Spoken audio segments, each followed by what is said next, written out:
Let's talk about the Matrix sequels. If you look at any list of the worst or most disappointing movie sequels, you're almost certain to see at least one of these movies, alongside monumental disappointments like the Star Wars prequels and shit like Speed 2. I've never really understood this animosity. What the hell?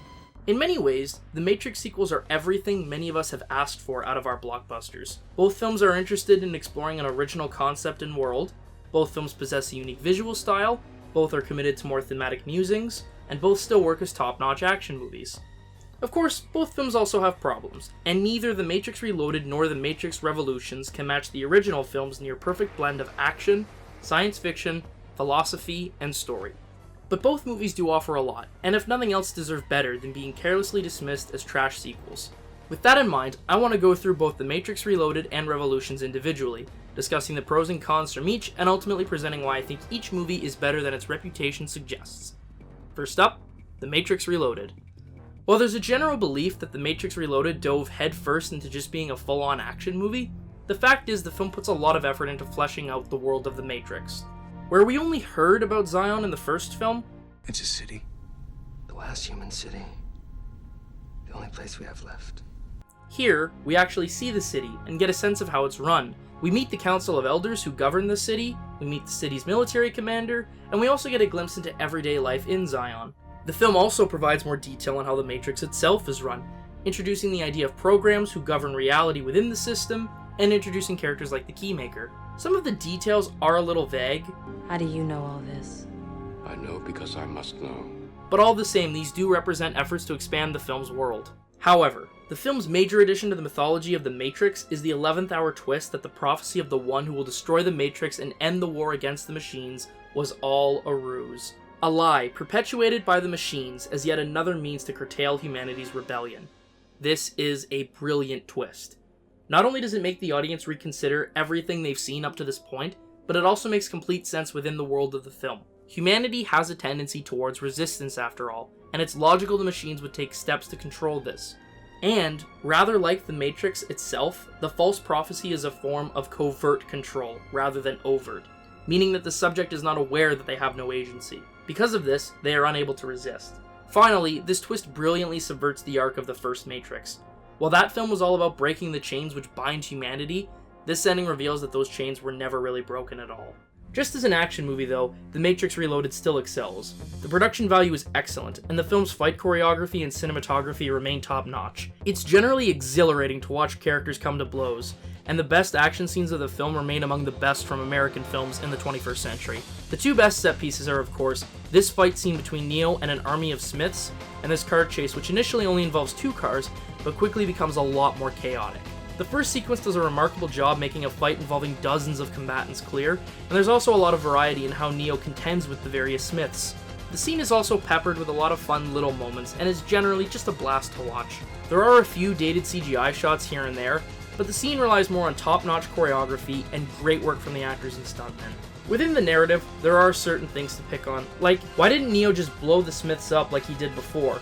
Or, if he could just fly away, why didn't he do that from the beginning? These questions are valid enough, but I also think to focus too much on these nitpicks is to lose sight of some really skillful filmmaking. Like how the Death Star can be destroyed with one well-placed shot into the exhaust pipe, the quality of the scene itself overshadows any arising plot holes. When you consider how many modern fight sequences are sloppily choreographed messes which rely on shaky cam to get by, it makes the execution of this ambitious sequence all the more impressive. The other standout action set piece is the absolutely staggering freeway car chase, which contains all sorts of vehicular mayhem, creative use of character abilities, and high stakes. Even before the sequence kicks off, the chase is built as being extremely dangerous. You always told me to stay off the freeway. Yes, that's true. You said it was suicide. Then let us hope that I was wrong. Something the filmmakers deliver on with high velocity movement and the ability to bring the camera right into the middle of the action. The filmmakers are also smart to keep Neo out of the scene, meaning Morpheus and Trinity cannot rely on his abilities. The chase itself is amazing on a technical level and escalates nicely, coming to incorporate more groups, characters, and vehicles, and also offers a lot more than cars blasting through the freeway at top speeds. The incorporation of mini skirmishes and fight sequences throughout do a lot to keep things varied, and all the payoffs hit their mark. Now, both of these scenes have been criticized as being overblown bits of excess, and while I don't disagree, I also don't really see the problem. Are we really going to pretend the action in the first Matrix wasn't excessive? These movies have always been about indulging in their elaborate and large action scenes, and I don't see that as an inherent flaw. The scenes themselves are well executed on a technical level, and while they are debatably bigger than they need to be in terms of serving the narrative, both do have a purpose. The car chase serves to have Morpheus and company rescue the Keymaker and bring Niobe in to aid in the film's finale, while the fight sequence reintroduces Smith as a primary antagonist to the characters, while also showing off his new capabilities and how thoroughly he's already spread through the system of the Matrix. So no, I don't see the excess on display in these scenes as problematic. This isn't to say I don't have problems with the film. For one thing, a lot of the dialogue is steeped in pretension. You do not truly know someone until you fight them. So many lines are overwritten to sound smarter than they really are, to the point where it becomes annoying and downright distracting. The most problematic example of this is the scene between Neo and the Architect. While the twist itself remains brilliant, the scene is so overwritten that it becomes confusing to the audience. Your life is the sum of a remainder of an unbalanced equation inherent to the programming of the Matrix. Instead of taking in the information the Architect is dropping, most audience members found themselves asking, what the fuck this asshole was talking about? To some extent, the dialogue it points can be justified by the characters speaking it. The Merovingian, for example, is a smug and condescending prick who would seem to indulge in overly complex language, while the Architect is a cold machine who admits to having trouble relating to humanity and by extension would have difficulty communicating with human beings. So, the overly pretentious dialogue does make some sense within the world of the film, but all the same, it is distracting, and I can't help but think the Wachowskis are trying to make the movie seem smarter than it is through flowery language. For the most part, my criticisms of The Matrix Reloaded are pretty small, and they're bordering on nitpicks. The same cannot be said for The Matrix Revolutions, a movie I still really like, but is also harder to defend. First off, the movie features this shot, which is so fucking cringy that it hurts. However, the film has deeper problems, the biggest being that the narrative doesn't really add anything new. While the original film introduced a creative science fiction concept and world while telling a hero's journey, and Reloaded expanded that world before flipping its rules on its head, The Matrix Revolutions mostly just pays off the plot threads of the previous film in ways which are largely predictable. The payoffs themselves aren't necessarily bad, but the movie could have benefited from introducing its own twist or unique ideas. The closest we get is Neo having powers in the real world, but that's never really sat right with me. I can maybe buy him having some psychic connection to the machines after meeting the Architect, but his whole flame vision thing is never explained, and also clashes with the series' grimy depiction of the real world. The only other original idea we get is a glimpse into the Machine City, but it mostly just looks like you'd expect it to based on the design of the Sentinels and the general aesthetic of the film's real world. The film's climax, and by extension the climax of the series, is also compromised. The scene certainly has some cool bits, and I really like the speech Smith makes towards the end. You believe you're fighting for something, for more than your survival? Can you tell me what it is? Do you even know? But much of the scene just feels bloated and tired.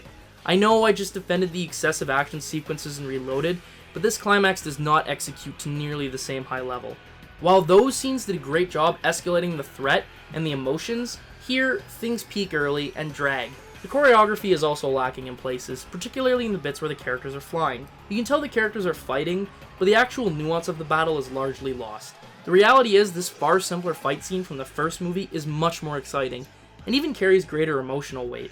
While the stakes for the Revolution's climax are certainly high, it lacks the character growth which made the first film's climax so rewarding. The resolution to this sequence is also a bit unclear. The series of explosions is similar to how Agent Smith died at the end of the first film, but if that's the case, why couldn't Neo have just jumped into the Smiths from the start and started blowing them up then? Or was it the machines who used Neo as a vessel to upload a virus to destroy Smith that was triggered after Neo was assimilated? But if that were the case, why didn't the machines just use any of the millions of humans already hooked to the Matrix and assimilated by Smith for their virus vessel? Or was Smith's destruction more of a glitch, the result of Neo and Smith being coded opposites, and an unintended consequence of Smith's attempted assimilation? Did Neo realize this? That would explain why he allowed Smith to assimilate him.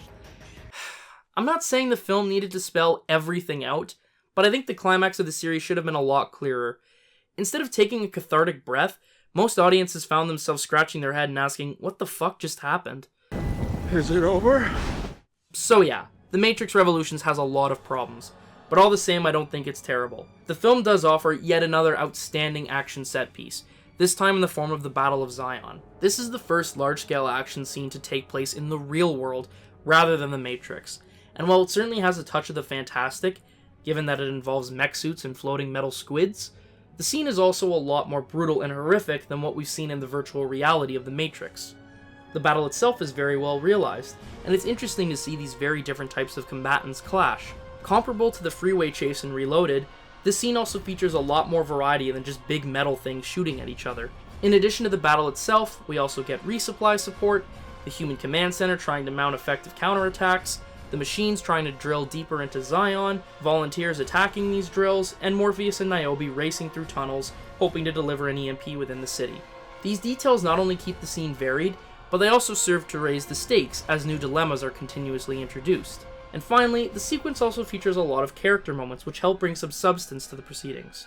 While no other set piece in Revolutions reaches this level, I also really like this fight scene between Neo and Smith within the real world. While their bouts within the Matrix are these martial arts epics, this fight scene is a much more awkward and brutal skirmish, which stands out compared to the rest of the series' fight scenes. My enthusiasm for The Matrix Revolutions goes beyond its merits as an action movie though. For one thing, I really love the movie's somber and dreadful tone. While the first movie is uplifting in how it presents Neo's arc, and the second movie becomes a lot of fun due to the sheer badassery of the action scenes, Revolutions is a lot more dour. The stakes of the story are firmly established, as the consequences of the war really come to the forefront of the story, while the characters are lacking the comfort of a prophecy of peace. The seriousness really does elevate the film. I enjoy a fun romp as much as the next guy, but I also appreciate when a blockbuster takes itself and its audience seriously. Doing so imbides the film with an extra sense of weight, an understanding of the gravity of this situation. For all of my issues with the climax, I still find myself wrapped up in Neo and Smith's final battle, purely based on how much is riding on it. This also provides added weight to the Battle of Zion, exhilarating not just for the technical execution of the fighting, but what both sides are fighting for. The peace that ultimately does emerge feels all the more earned because of how bleak the future was mere moments ago. The seriousness is also why lines like this, Neo, I believe. or this, Neo, wherever you are. Thank you.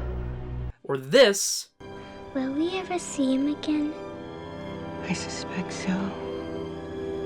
Someday.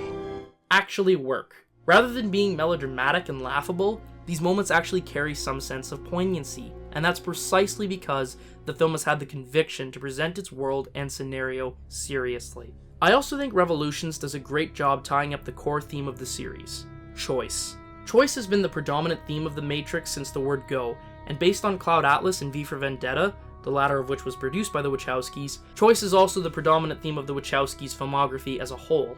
Neo's lack of satisfaction in his life stemmed from a choice to not accept the world as presented to him, and his introduction to the real world manifests itself in this very visual choice Morpheus offers. The Matrix Reloaded also presents the complex choice Neo is asked to make in a very visual way. Additionally, Neo's role as the One is not one bestowed on him by the prophecy, but rather a role he chooses. Though Neo is informed by the Oracle that he isn't the One, and therefore doesn't have any special abilities, Neo nonetheless does choose to rescue Morpheus in spite of the risks, and in the process becomes the One, not through prophecy, but choice. As Morpheus says, There's a difference between knowing the path and walking the path. we see a similar sort of process play out throughout the Matrix Revolutions. With the prophecy a lie, Neo is in no way destined to end the war, but he still chooses to venture to the Machine City and broker a peace. In doing so, Neo does fulfill the prophecy after all, but it was his choices that brought this result, not the prophecy itself. And if you still don't think choice is the major theme of this series, just listen to the characters. Choice. The problem is choice. Choice. Choose. Choice. Choice. Choice. Choice. Choice. Choose. Choice. Choice. Choice. Choice. Choice. Choice. Choice. Choice. Choice. Choice. Choice. Choice. Choices. Choice. Because I choose to. As you adequately put, the problem is choice. Clearly, choice is the predominant theme of The Matrix, and it is therefore fitting that The Matrix Revolutions culminates in such a way that the choices made by Neo and others ultimately establish some level of closure. There are other things that The Matrix Reloaded and Revolutions do that I admire. I still really like the series' visual style, and if nothing else I appreciate the efforts to heighten the film's cinematic quality. I can maybe see how this style might have felt tired in 2003 after 4 straight years of obnoxious Matrix parodies, but all the same I think the visuals work really well. There is also a ton to be said regarding the film's musing on spirituality and allusions to religion. I mostly avoided this here, largely because I'm not a very spiritual person and thus felt a little underqualified to really discuss these aspects, but all the same those elements are there and worthy of analysis. All of these aspects, along with the merits which I have discussed throughout this video, all add to the same point, that these movies are not the trash sequels that they are so often dismissed as and are worthy of greater consideration. The action scenes alone are of the highest order, but the world building and thematic weight further elevate both films by providing some intellectual meat to chew on. Maybe you still don't think these movies are great, or even good, but if you still remember The Matrix Reloaded and The Matrix Revolutions as being dumb and bloated, then I implore you to reconsider and give the films another shot. You just might be surprised. What you say, what you say, what you say, what? What you say, what you say?